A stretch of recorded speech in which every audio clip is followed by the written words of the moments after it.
Hi అందరికీ. ఈరోజు మా ఇంట్లో స్పెషల్ ఏంటంటే బెండకాయ పులుసు. ఈరోజు బాగా కుదిరింది చక్కగా. గోంగూర పచ్చడి లంచ్కి.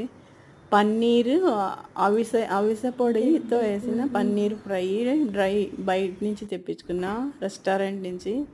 టేస్ట్ బాగుంది.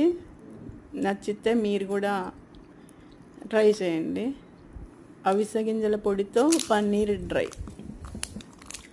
వివాహ భోజనం నుంచి నేను ఆర్డర్ పెట్టుకున్నా.